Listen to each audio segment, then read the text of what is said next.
Oh, wow. Yeah, we were just in one group, and we keep communicating through the years. That's Thank you. amazing. I'm so happy. Me too.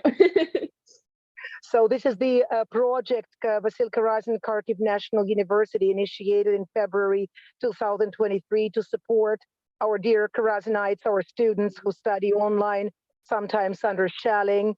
And we've had by now 20 events, including guest lectures and one round table dedicated to genocide. Amazing. Crimean That's Tatars. amazing. Mhm. So hopefully we will continue into the summer and next year. Yeah. So, and Super. Alena Sergeyevna has been a constant participant and leader of this event and project. So we are enormously grateful. And thank you so much for being with us today, for supporting this initiative, dear Professor. Absolutely. Yeah, you It's a you great honor. Шановні колеги, як ви вважаєте, чи можемо ми вже долучати нашу шановну аудиторію, або вже це вже відбувається? So our dear guests are joining us, and if you don't mind, we're going to wait just for a couple of minutes to let everybody join in. Sure, no problem. It's right now exam time, so it's like sometimes it's a little bit. Thank you.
With your kind permission, dear Professor Chennel-Джастіс, we're about to start. We're very honored to have you with us today. And with your kind permission, I'm about to start the introduction. And I'm very happy to say that our guest today is an amazing and absolute luck for us to have such a brilliant, such an outstanding speaker, such a great supporter of our nation, of Ukrainian people, of Kharkiv and Vasil Karazin Kharkiv National University. Dear Professor Emily Chennel-Джастіс is the director of the Temerty Contemporary Ukrainian program at the Ukrainian Research Institute at Harvard University. Our dear guest is a sociocultural anthropologist who first started learning Ukrainian language and carrying out research in Ukraine back in 2012. Dear Professor Chennel-Джастіс pursued her research on political activism and social movements among students and feminists during 2013 and 14 Euromaidan mobilizations. Our dear guest is the author of brilliant books and ethnography without the state, self-organization and political activism in Ukraine, published in 2022 by the University of Toronto, and also an edited volume, Decolonizing Queer Experience LGBT Narratives from Eastern Europe and Eurasia, published by Lexington Books, in 2020. Our dear guest has published numerous academic articles in many journals, including History and Anthropology, Revolutionary Russian Science, Journal of Women and Culture and Society. Our dear guest received her PhD from the Graduate Center City University of New York and has been the representative of American Association of Ukrainian Studies and also, I'm very happy to say that our dear guest is a co-winner of the 2023 AAUS Book Prize Award for her brilliant ethnography without state self-organization and political activism in Ukraine. The award committee especially recommended this book, and let me quote here, said that this study is an absolutely invaluable contribution to all those who research revolution, activism, post-Euromaidan transformation of Ukrainian society. Knowledge of Ukraine's recent history will become essential in the processes of the post-war rebuilding of the country. The award committee citation also recognized the book as the first-hand source, providing compelling and critical evidence of the anticipation of the revolution of dignity in 2013 and 14. Particularly invaluable are the origin ways in which the book reworks the field of civil society studies, bringing to the forefront the notions of intergenerational, local versus global, and state-society relations to understand the left-right politics and the concept of self-determination as a unique point of cohesion and as a defining characteristics of Ukrainian historical and ideological movement towards a political nation. We are very happy to say that today's lecture focus is self-organization in Ukraine from Euromaidan to Russia's invasion. I'm very happy to introduce and to step down in favor of our dear guest, our dear friend, the spiritual leader of this project, the Dean of the Faculty of Sociology School from the Silk Horizon, Kharkiv National University, who will greet our dear guest today. The Dean of Sociology School, Professor Olena Sergeyevna Muradyan, the member of European Sociological Association, the member of International Sociological Association, the member of the board of the Sociological Association of Ukraine, and the head of the research project ARDU, Adaptation of Regional Diversity in Ukraine. Olena Sergeyevna's focus are gender studies, sociological comparative studies, and many other interdisciplinary sociological courses. I'm very grateful for your presence today. It's an honor, Olena Sergeyevna. Would you please kindly take the floor? Thank you so much. Thank you. I'm a bit shy to hear all of that.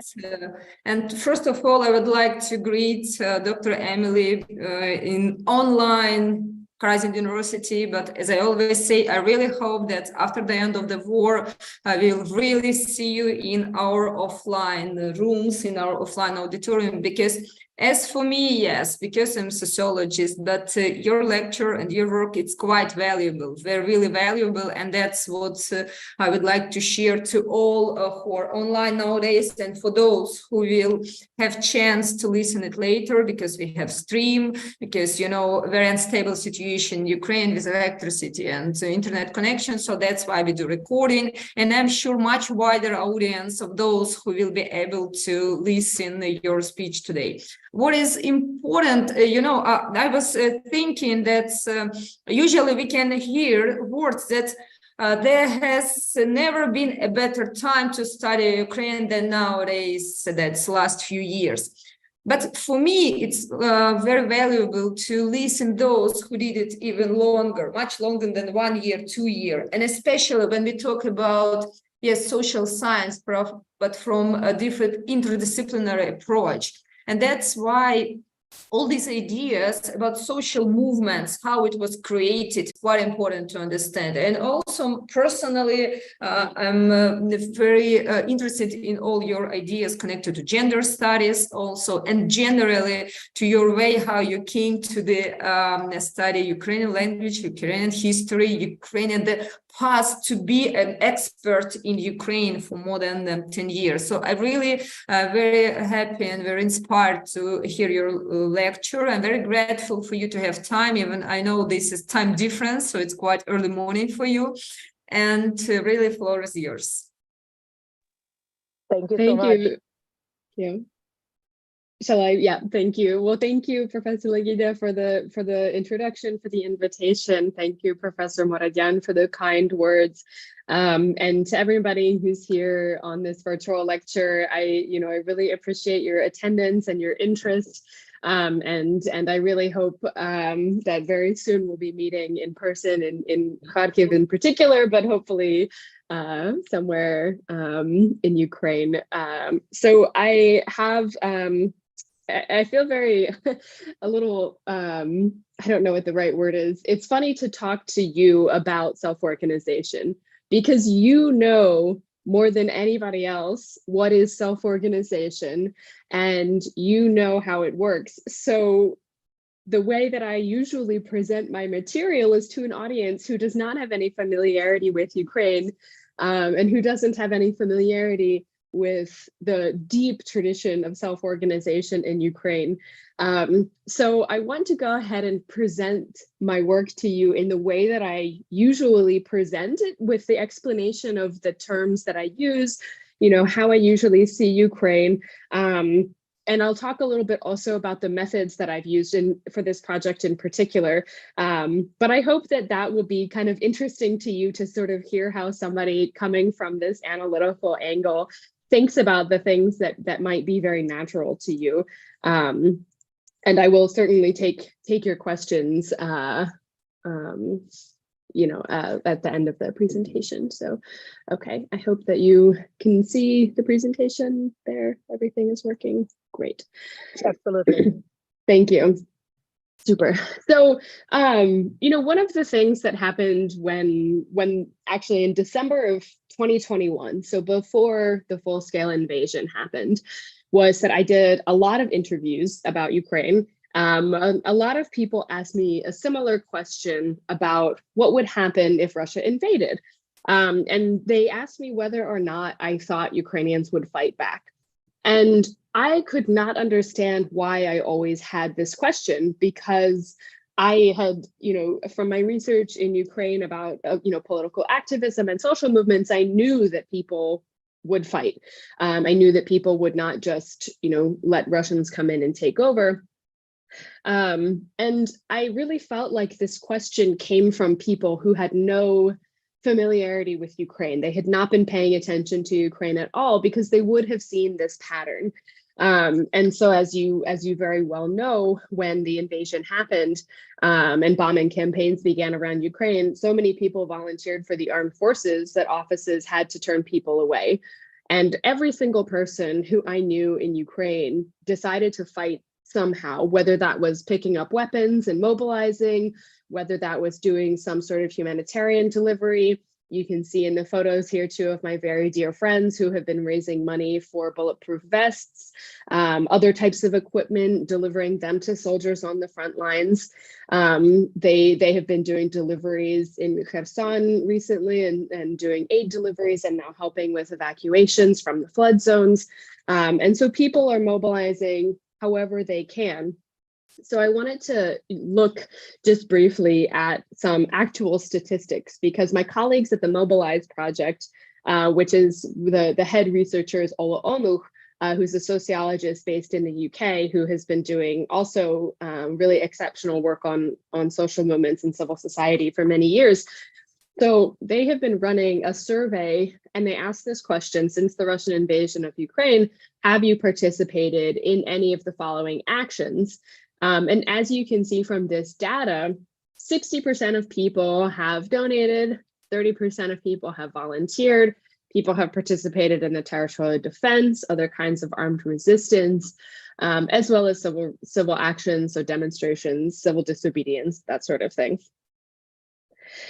And then they have this other category of other ways that people mobilized. And some of the things that people said that they did in response to the invasion were the evacuation of people who were displaced, building barricades, weaving camouflage nets, as you can see in the photo on the bottom of the screen, cooking, baking for the armed forces, cyber attacks on Russian websites, donating blood.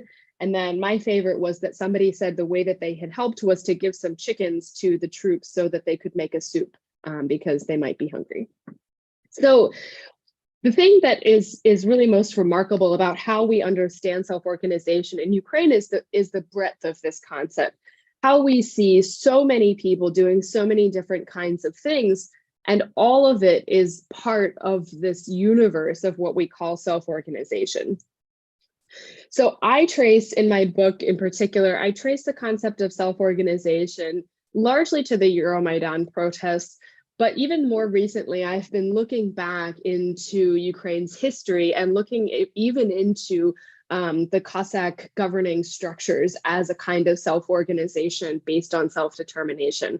I think this is really a tradition in Ukraine that goes back hundreds of years. It's foundational to Ukrainians and Ukrainian political participation and civic identity. So I have a very basic definition of self-organization, which is that if something needs to be done and a person has the ability to do it, then they should simply do it. So there's no need to wait for somebody else to come in and do the thing, whether that's an international organization, whether that's a government institution. But the way that we see self-organizing as a kind of political participation disconnects political participation from existing political structures. So this means that self-organization is a way to be involved in politics without being part of an existing political party, without running for political office. And so it allows there to be room for this type of political participation to criticize what I call the state, which is a kind of big term, which I'll explain next. But self-organization can be very explicitly political. It can be organized in a way that intentionally criticizes the state, the consolidation of power and money in the hands of the state, right? The incorrect use of resources. But self-organization can also fall very far outside of things that we typically think of as political, and that's what makes it so interesting. So in my book, I look at how self-organization became an increasingly effective tactic during the 2013-2014 Euromaidan protests, and especially how those protests became detached from political parties, which meant that self-organization was the driving force behind the protests. So not political parties. It wasn't protests about a political representation. So I think I'll talk mostly in this talk about the response. So I'll talk a little bit about Euromaidan and the way I did my research. And then I'll talk a little bit about how self-organization was also a really significant response to the first invasion in 2014. So first, let me define what I mean by this term, the state. So this is something that I take an anthropological perspective on. When I talk about the state, I'm talking about the actors and institutions that collectively have power within a territory. And so what this means is that those actors and institutions can change over time. The power that those bodies have also changes over time depending on different factors. So that means that how people relate to what we call the state changes over time as well. So when I'm starting this research in 2012 and 2013, as of course you know, Viktor Yanukovych is the president. And the Party of Regions is the main group of actors that have the governing power within Ukraine. And we know, that this group of actors that makes up the state is not really understood to be representative of most people in Ukraine. So the state in 2013 lacks legitimacy because the president is not seen to be representative of most people. It's democratic, but it's not representative. And this relationship that Ukrainians have with the state changes over time. And that's true of any place, right? That's not just in Ukraine. When you see yourself represented in your government, you have a positive association with the state. When you see that the state can do the things that it's supposed to do, then you have a positive relationship with it. But when you see that the state is, the actors representing the state are not doing what they're supposed to do, when they're abusing resources, right? When they're keeping money for themselves that's supposed to go to social benefits, for example. And so that's when we start to see people protesting because the state is not doing what it's supposed to do. So The connection between these two concepts comes from my research with very broadly defined leftist activists in Ukraine. And when I talk about the left, which I'll come back to in the next slide, I take a very broad definition of this. And so these leftist activists that I worked with trace self-organization to socialist ideas of self-help, and they position their activism within global anti-capitalist movements like Occupy Wall Street, which was a very large global anti-capitalist protest that began in New York in 2011, which I actually attended while I was doing my PhD in New York City. So this was a very influential protest movement on how I saw what was happening in Ukraine. So the activists that I worked with were criticizing the accumulation of wealth in the hands of people who were already wealthy. So of course, in the case of Ukraine, people who are representative of the state are accumulating wealth illegitimately, right? They're stealing money from what should be money that belongs to the people. And so the criticism that these self-organized activists were presenting was the use of power in the hands of a state that wasn't representative of people. So these activists, they were a pretty marginal political voice, but they participated in Euromaidan because they wanted to support a European future for Ukraine, while they were also advocating for Ukraine not to be a marginal country within the European Union. So they did have some criticisms about what a European future would look like for Ukraine. So many of the self-organized initiatives that exist in this time period of Yanukovych being in power, they exist in spite of the state and sometimes as a challenge to the state. When people see that institutions and actors that make up the state can't fix a problem, other people do it. Other people fix that problem because they can. And that's the key idea of self-organization.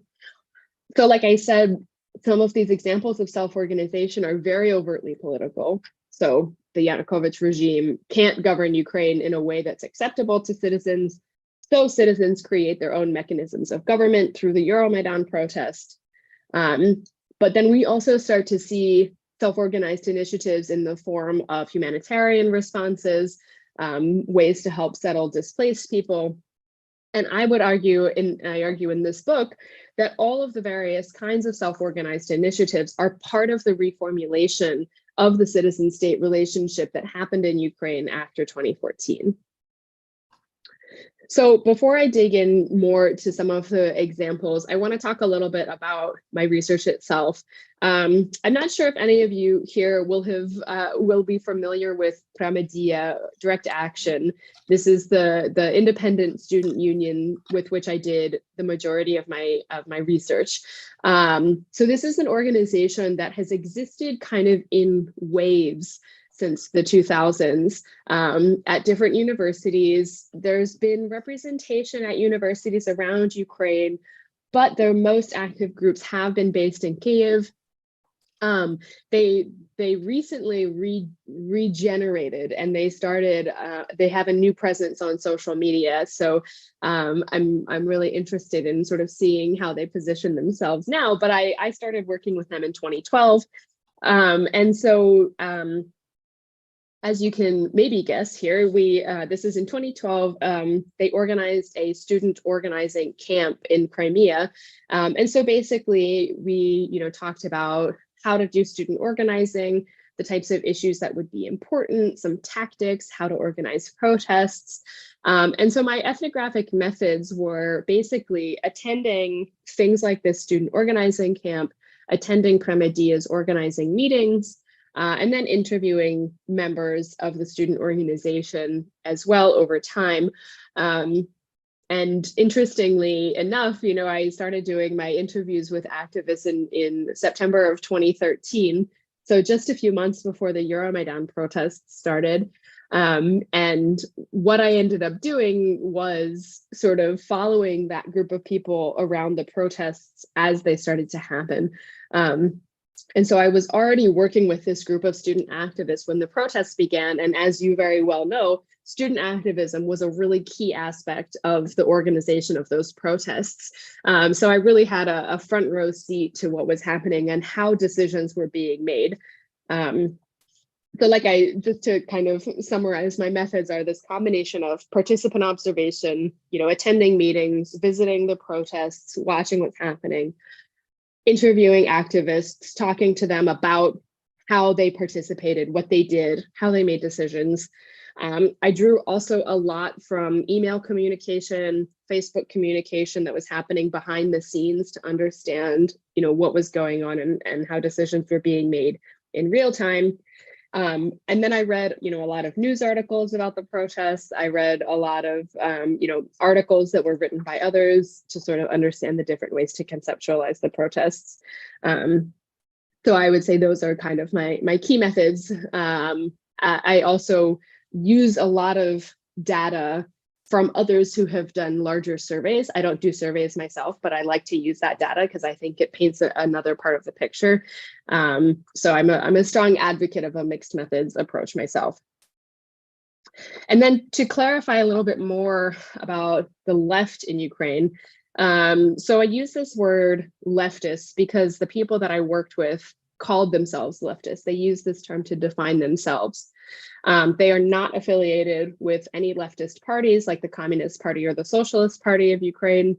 They really have diverse political viewpoints. For a lot of them, being part of the left is a position that they would take because leftists tended to be friendlier to feminist positions. They were pro-LGBTQ rights very early on. That was a very important position for a lot of people. You may recall that some of the legislation regarding homosexual propaganda laws that were coming out of Russia were trying to be imposed in Ukraine around this time. And that was a big motivating factor because it was these leftist groups that were protesting those propaganda laws. They wanted to be inclusive of their LGBTQ colleagues. And so I think this intersection where the left and pro-LGBT intersect is very important to me. Other leftist activists were involved in the student organization because they had had some experience at the university and they were advocating for themselves. And then they started to advocate toward more equitable higher education as a whole. They are a very marginal political voice in Ukraine. They have not ever had political representation since Ukraine's independence. But at the same time, most of them were very involved in all of the major protest movements in Ukraine, or were inspired by them. So many of these people that you see in this picture told me specifically that their political awakening was in 2004 during the Orange Revolution. So they were younger teenagers then, and they participated in that protest movement. So when 2013 came around, they already had a kind of political position. And most importantly, they believe in a Ukraine that is democratic, that is pluralistic, where people can have all different points of view, where women and men have equal kinds of representation, where LGBT people are not marginalized. So they believe in this very pluralistic, democratic vision of Ukrainian society, but fundamentally they do believe in Ukrainian independence and Ukrainian self-determination. And I think that's really key. They are not pro, they're not Soviet nostalgic, right? They're not pro-communist party, that sort of thing. They're very critical of where those political structures kind of position themselves in the past. So to talk a little bit more about Euromaidan, which is a little funny to give to this audience because I'm sure most of you have very clear memories of these things happening in 2013, although that's almost 10 years ago. It's we're sort of far from this time period as well. So as you can see, this is a photo that I took on December 1st of 2013. So this is just after the protest movement in Kyiv starts to become violent, when students are first beaten and arrested on the square. So you also remember, that the protests, the first week of protests, are very much about this rhetoric of Ukraine as part of Europe, but they very swiftly, after this violence against students, it very quickly becomes about the state. It very quickly becomes about the Ukrainian government and the fact that the Ukrainian people in power in the government who are supposed to represent Ukrainians are actually using violence against the citizens, and that the protests are motivated by the fact that this is an unacceptable relationship between citizen and state. And so what becomes really interesting to me here is these leftist activists that I'm working with, who are largely part of the student movement, the student intervention into Maidan. They are also trying to figure out how to position themselves in a way that is critical of the Ukrainian government, but also critical of some of the, critical of the ways they've been marginalized in the past, let's say. So leftist activists are explicitly looking for ways to talk about what's happening that will resonate with everybody else. And so they settle on this language of the police state, поліцейська держава, and they start to use this terminology because they understand that everybody at these protests is looking for a way to criticize the government without taking a specific political position, without saying you have to be X political party or support X political figure. We are just against this police state.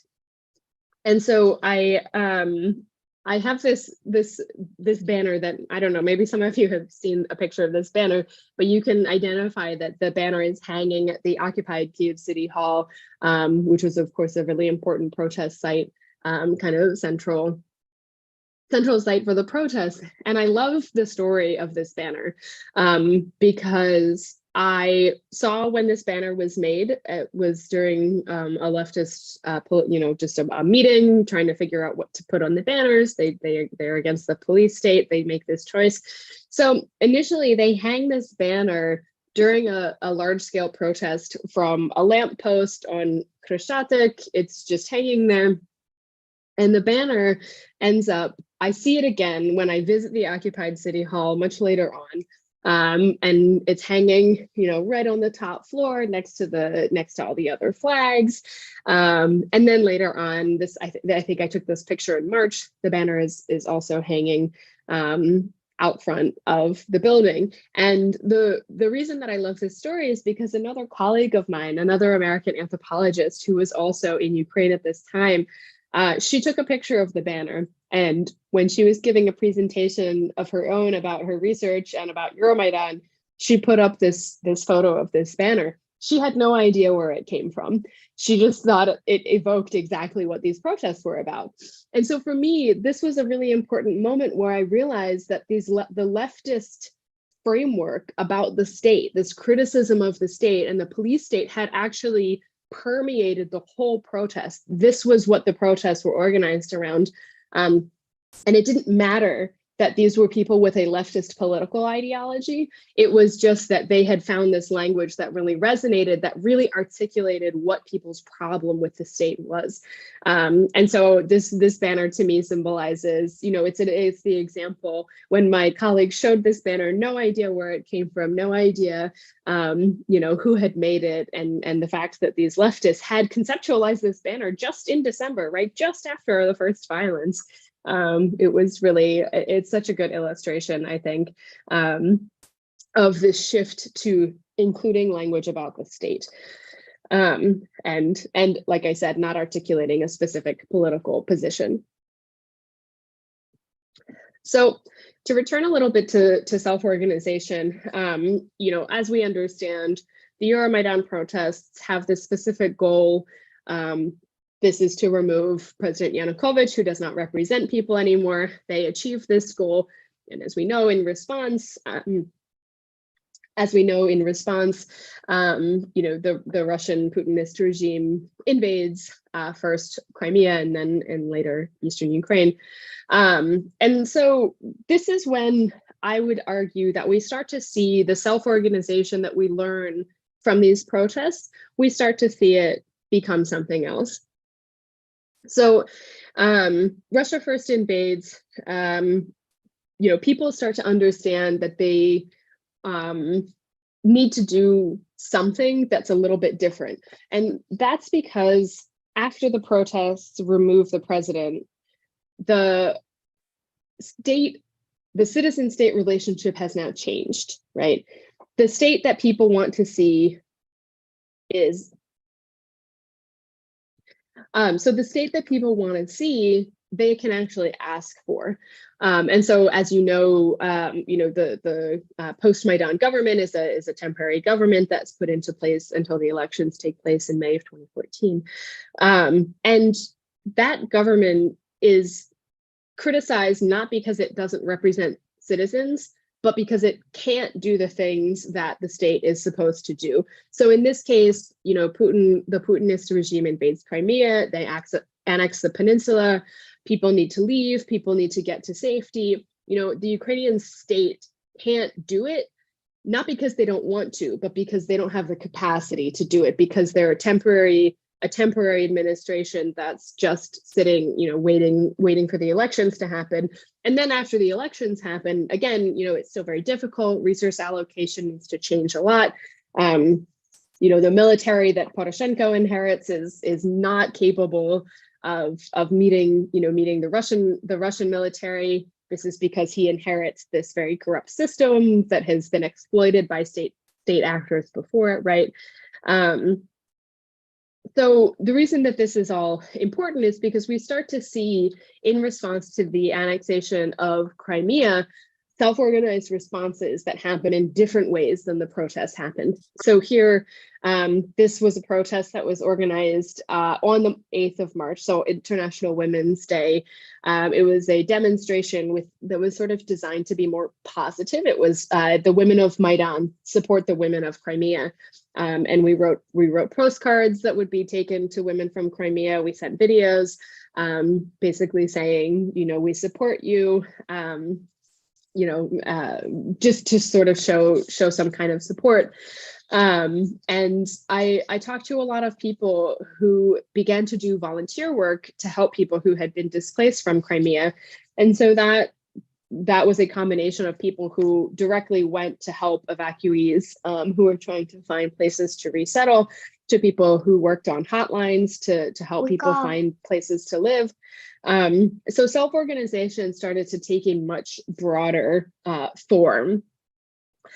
So there's a large question that happens when self-organized responses start to do the work of the state. So there's a lot of debate among the activists that I worked with about whether or not it's really acceptable to do the things that the state is supposed to do because the state can't do it. So what I mean by this is, when people are internally displaced, so people from the Crimean Peninsula are internally displaced, they need to go to Ukraine, the Ukrainian government is responsible for them. That's international, kind of standard practice, right? But the Ukrainian government doesn't have the capacity to put all these people in a safe place. So other people do it, regular civilians do this, because they need to help. People need help, right? You can't leave people stranded. But this allows the state not to have the responsibility for this thing that is in fact the state's responsibility. And a lot of the activists that I worked with were very hesitant because they basically thought of themselves as letting the state get away with not doing its job because they would do the job for the state.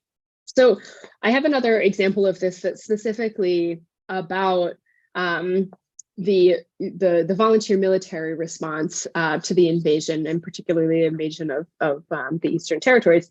So this activist that I know named Vitaly, that's not his real name, he volunteered his services to fight on the side of the Ukrainian army. So this is in 2014. He is a military medic. He's trained in tactical combat casualty care. And he basically wrote that he's not serving with the army. He wasn't serving with a private security force, but he was motivated by his experience on Euromaidan and the effectiveness of self-organization. And basically his position was, there are not enough medics. If he doesn't help, if he doesn't go to the front, then people will die because there aren't enough people to take care of them. So on the one hand, this criticizes the fact that the Ukrainian military can't take care of itself. It's a criticism of the state's inability to do its job, which is to serve its citizens. But on the other hand, self-organization means that if something needs to be done, then you should do it. You can't wait for someone else to do it. And this became a very important area for the activists that I work with, to have conversations about what it meant to be a citizen in Ukraine after Maidan. And so that has to do with, criticism of this medic friend of mine, who many people said shouldn't be helping out because that just helps the state. And don't we need to criticize the state because it's still, not doing its job? And Vitaly himself, who simply wouldn't allow people to die if he could help them.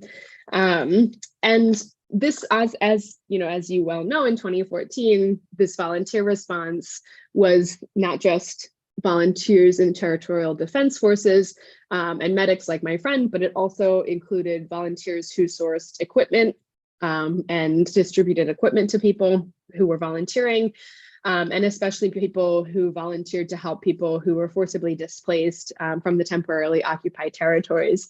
And my second research project has been about displacement, and I've done interviews with a lot of people who volunteered to help those who had been forcibly displaced, and I see a connection between all of these two threads. So this sort of shift to focus on volunteering enables an offloading of state responsibility onto citizens, and it legitimizes civil society being this extension of the values and goals of Maidan. There's a direct connection between Euromaidan and the response that happens afterward. So the bodies and institutions that make up the state don't suffer from a lack of trust in these areas because they move the responsibility for these areas into groups that are perceived as trustworthy. So how people relate to the state in 2013, like I mentioned, is that they don't trust the state because they don't trust the representatives of the state. But in 2014, they don't trust the state because the state doesn't have the capacity to meet people's needs. And that's why we see this hugely expanded trust in volunteer initiatives and volunteer networks that are created to fill the gaps left by the state. And this is something that, again, to talk a little bit about methods again, people talk about this in interviews, but it's also evidenced in surveys about trust. Who do you trust? What becomes different is that in 2013, when you did surveys about trust, there was nobody to trust. So it's not that the trust in the state has increased, it's that trust has now found somebody, it has gone somewhere, right? There's trust in volunteer initiatives. And so this is, I think, a really interesting development. It shows that people want to have faith in something, but what is there to have faith in? It's these volunteer networks that have proven themselves to be able to do this task. So like I said, there's this important shift in how people relate to the state. As you can guess, when Russia invades again in 2022, this shifts again. The relationship to the state shifts again. So like I said, my friend Vitaly volunteered as a medic in 2014. So of course, people like him who previously volunteered were very likely to serve again in the armed forces in some kind in 2022. People who remained in Ukraine, like I mentioned, organized humanitarian efforts. You can see my friend Ivan in the middle delivering some medications to somebody closer to the front line. People, as you can imagine, and as you probably know, many of you probably participated in these types of networks. These are different kinds of self-organization that are created in response to the conditions of this invasion. It's a really robust response. And my friend Ivan, he wrote about this and published an article that I thought really put it well. So I'm going to read just a little piece of what he wrote because I think I think he just said it in the best way. So, quote, "While the armed forces were largely preoccupied with the war itself, millions of Ukrainians fled their homes. At the same time, more than 100,000 people rushed to sign up for the territorial defense forces, a network of local volunteer units that were created to help the army protect cities and villages. These volunteers were often supplied with nothing more than automatic rifles. Thousands of Ukrainians organized to help internally displaced persons with food, transportation, and housing. They also supplied the TDF with bulletproof vests, medical kits, and clothing. To do this, volunteers relied almost exclusively on informal networks and not on state institutions. And this, I think, is exactly what's very important, is these very informal networks that people have been using. And this has caught the eye of other scholars, other anthropologists who are very interested in these very localized, very informal aid distribution networks, because to some extent, this actually makes aid distribution more effective. So large organizations like the Red Cross, for example, which we know has been very absent in Ukraine, the Red Cross doesn't know how to get any of its stuff from one place to another, but you know who does? People like Yvonne, who has connections and can get, medicine to hospitals to people who need it. But the problem with this focus and reliance on self-organization is that the only way it can continue is with the energy of volunteers. And people get tired and people drop out of networks. And this is really understandable. Yvonne wrote a lot about this. He says, you simply can't fundraise enough to provide everyone with a bulletproof vest or a tourniquet or night vision. And that means someone will die, someone who would have lived if you had fundraised some extra $600. But this is an endless process. If you had done that, then you would feel that another $600 were achievable, and another one, and another. So I think what I want to conclude about this conversation about self-organization is that it, again, is changing the way that people relate to the state. It's changing how they relate to one another. It's changing how they see citizenship. The constant need for participation, the constant need to fill these gaps is something that people are willing to do because the stakes are so high, right? The existence of Ukraine is what is at stake. And so people are really willing to be involved. And they also really change their relationship with their government, what they see as the government's responsibility. Again, it has changed. Right now, it's about the president representing Ukraine on a world stage so that he can continue to ask for more weapons, right? So that he can continue to ask for the resources Ukrainians need. And then these are the people, these volunteers who are willing to distribute those resources. And again, this is something that we've seen evidenced in surveys. There's a totally different attitude toward the state now. So what I want to kind of take away from this is encouraging you to think a little bit critically about this citizen-state relationship. How else might we want to study this as the work continues, and hopefully after the Ukrainian victory? What are the questions that we need to ask as we look to the future? And what role will self-organization play as Ukrainian society rebuilds after the war? Is this going to be, the foundation of the new post-war Ukraine, or is it going to be something else? And I guess I'll just end by saying, I hope that this has evoked something in you. I hope it resonates with you. I'm very happy to take your questions and criticisms. Thank you all so much for your help. Usually I end the presentation with a, please donate to come back alive slide, but I don't think I need to tell you guys. I think you already know where to donate. So I'll just say thank you so much, Dyakulam, and thank you. I'll take your questions now. Thank you.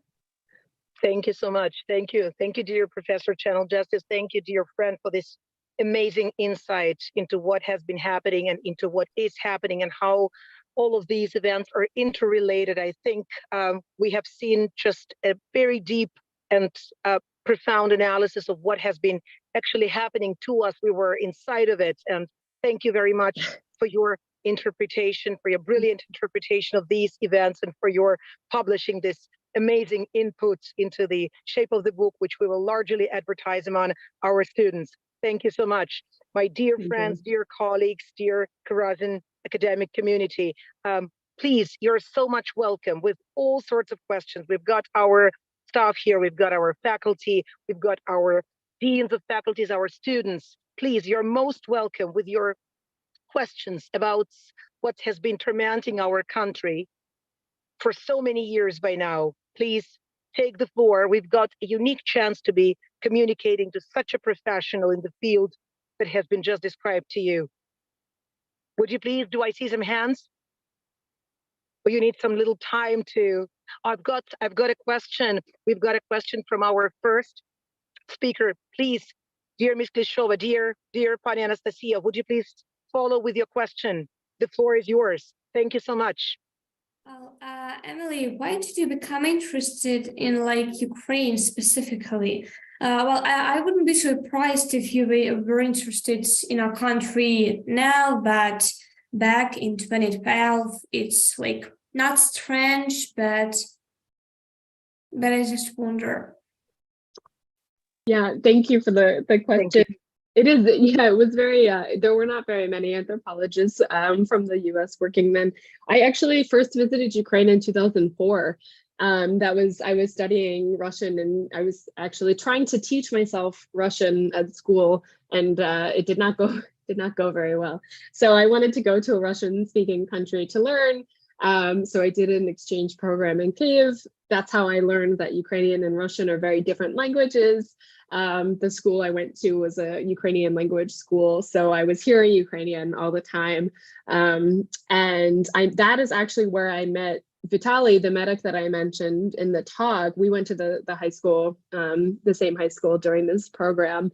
And we stayed in touch over the many years, and he became a student activist. So when I was doing my PhD, I was sort of looking for a topic. I really wanted to work in Ukraine because I had a connection with a professor at my university who I really liked. I really wanted to work with her. So I decided to do research in Ukraine, and I spoke with this Vitaly about, whether it was something I could do to study higher education. And he was really supportive. He thought it would be really interesting.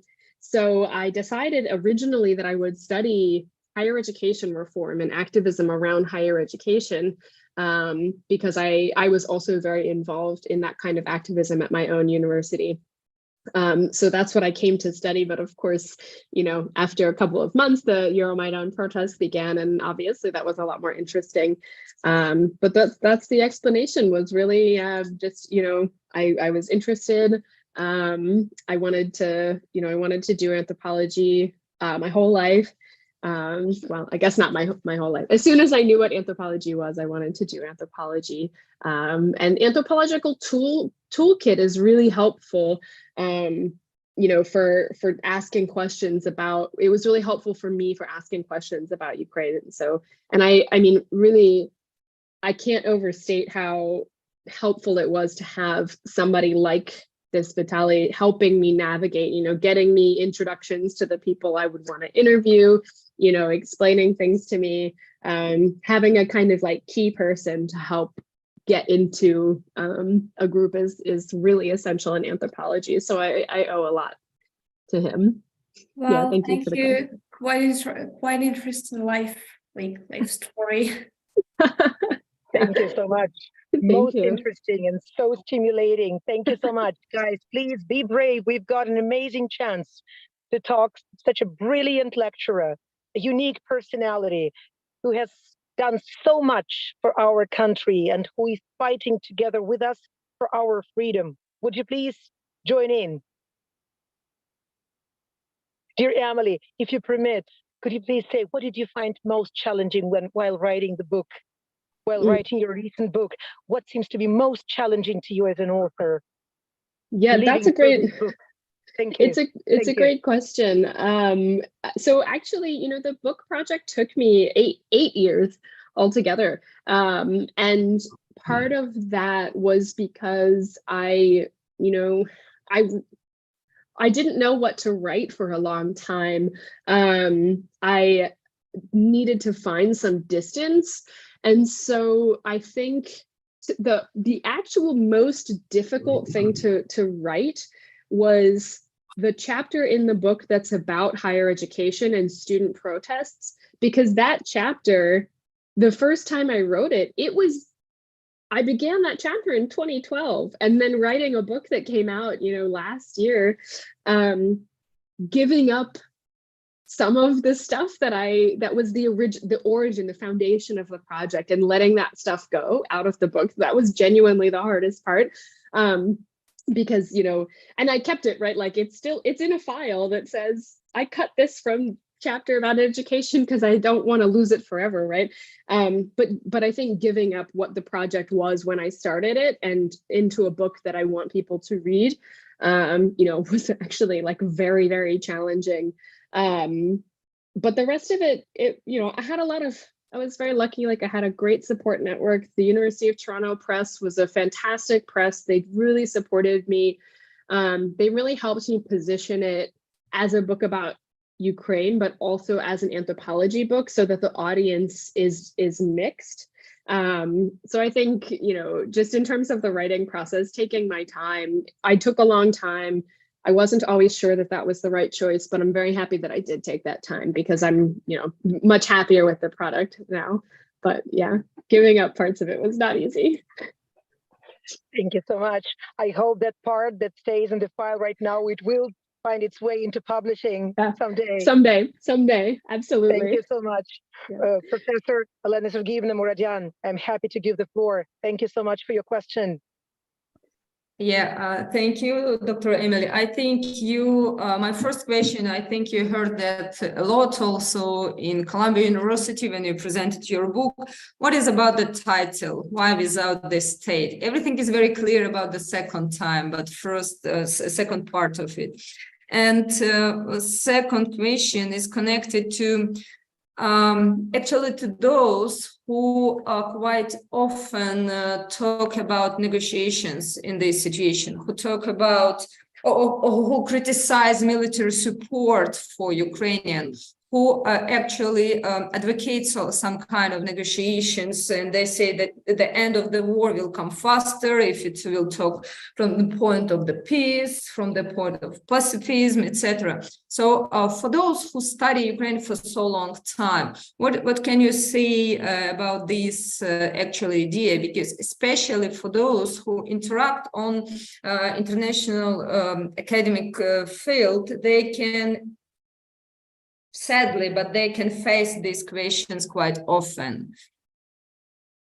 Thank you so much for those questions. So the first question about the title, I do address this a lot, and that's part of why I explained in the presentation when I talk about the state, you know, the very particular way I'm looking at it. So I was inspired by something that somebody said in an interview about, and actually this is something that multiple people referenced, doing things without any help from the state. Bez żadnej допомоги з боку держави, which I shortened to be without the state because I think that's doing things without the state is exactly what self-organization is doing. And so self-organization ends up being all sorts of things that work outside of and without the state. I've had a mixed response to this title, and I think it's so interesting. You know, some of the people who were participants in the research love the title. They're really, you know, they think it's exactly evoking something, but others have read it to mean that Ukraine is not a state, which is not something that I believe at all. And that's, you know, a challenge of having shortened that much longer phrase from Ukrainian without any help from the state. So having shortened that, I've lost a little bit of that meaning, and it needs to be explained. So I do thank you for that question, because I wanna make sure that that's quite clear. And so in terms of the second question about negotiations, you know, it's interesting because I, before this invasion, very much positioned myself as kind of a pacifist, you know, anti-military aggression, that sort of thing. And yet I have been, you know, writing letters to all of my elected representatives to tell them to send Ukraine more weapons pretty much every month for the past year, you know, visited them at our you know, in our Congress on Capitol Hill in Washington, D.C. to ask them for more weapons. And the reason for this is because the people who I worked very closely with in Ukraine, who themselves have been pacifists for a long time, are also asking for those things. I think the bottom line is, it is unacceptable. The terms that Russia has set are unacceptable. So if we, don't allow Russia to write the rules, then we have to support Ukraine. And the only way to support Ukraine is for Ukraine to win the war and for Ukraine's territorial integrity, as established in 1991, to be respected. And for me, having done research in Ukraine for so many years, like that's a very easy position for me to take. It's no difficulty for me to take that. But I think for people who are unfamiliar with Ukraine and don't understand how long they have been having this argument about self-determination, for them, it's difficult to understand why Ukraine doesn't want to give up territory for peace. And it's because Ukrainians know that if you establish peace with Putin in power in any way that favors him, he will continue to try to take more and take more and take more because he does not respect anything. So that's part of, I think we've been having this conversation in kind of like academic Ukrainian studies in the US about this problem where a lot of the time Ukrainians are not listened to because they're perceived as too emotional, obviously, right? Like it's a very emotional situation. So what I have been advocating for a lot of us, especially in the US, to do is to take on the advocacy for Ukraine, because maybe I'll be perceived as less emotional because I'm not Ukrainian. It's very emotional for me too, but it's perceived differently. But this is, it's an ongoing frustration for me because I keep seeing these people writing about how Ukraine should negotiate, about how Ukraine needs to give something up and stop the war, and they're still getting published in very high profile, news outlets and journals. And I don't know how to stop that other than by continuing to, argue with them. And I hope that more of us who are not in Ukraine will keep doing that, because everyone in Ukraine has other, it's just an extra thing for you to do it. That's already, you're already doing a lot and experiencing a lot more than we are. So I'm not sure if that really answers your question. I mean, it's a really difficult it's difficult to keep having the same argument over and over, I guess. But I'm gonna have it because I just, it's just not negotiable, right? Like Ukraine's position is not negotiable. So that's the bottom line. Thank you. Thank you for your position. Yeah, thank you. Thank you so much for the question, Elena Sergeyevna. Thank you for your position and your support, dear Emily. We've got dear Pani Uliana Movchan, who is willing to join our discussion. Pani Uliana, you're welcome. The floor is yours, please, for your question. You're so welcome. We've also got some questions from the chat, which I will voice after Pani Uliana produce question of her own. Thank you. Okay, thank you. And thank you, Emily, for this presentation. I'm so happy to see you again online. And following actually your last response, I have a question regarding what do you think about Ukrainian activists, if they aware of how to make state accountable? So because it's the question about do these Ukrainian activists actually have the influence on Ukrainian process, or it depends on some Ukrainian elites or so? Thank you. Thank you. It's lovely to see you too. Thank you for joining, and thank you for this question. That is, so this is kind of what I'm thinking about, kind of in terms of looking toward the future. This is precisely something that has the chance to change, right? Because in 2013, the only way for activists to have their position heard is to demonstrate, mass demonstration in the streets, right? Now, is this a chance for more people to have more of a voice because everybody is clearly fighting for the same thing right now, which is for Ukraine to keep, existing. I hope that there's a chance for this. The question about the form that it should take is a very challenging one, because even within the small groups that I work with, there's a lot of disagreement about whether or not you can change structures from within. So there's a lot of disagreement about, would it be helpful to form a political party?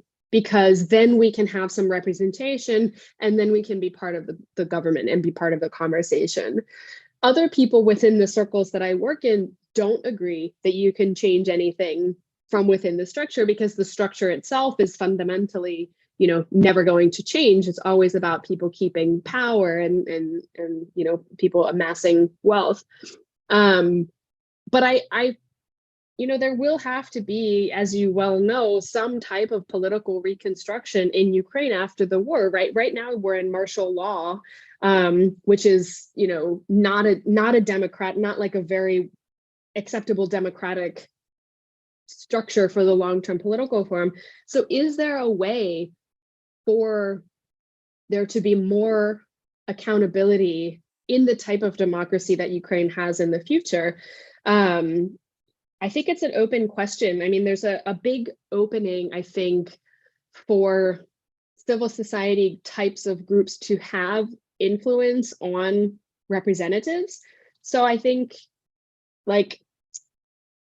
having a way for voices to be heard that's not just by creating a political party and getting into office, right? There has to be some sort of civic accountability as well. I mean, you've done extensive research on decentralization. This is one of the options, I think, is a decentralized, more power in outside of the center allows people to have more influence, within their own community. So that's one way. I think, one thing that Ukraine is going to have to really deal with is going to be the influence of international organizations, which will come with the funding for all the kinds of reconstruction that need to happen, who are going to ask for specific things in return. And I think, people who want to have voices in Ukrainian government need to really think about how they're going to interact with those organizations to make sure that they are getting, that their representation is happening. Whether that becomes some sort of institutionalization, whether that's just continual kind of street activism, mass protests, I think anything could happen. But it's, I hope that activists are thinking about this now, because it's a really important question for the future. Yeah, thank you.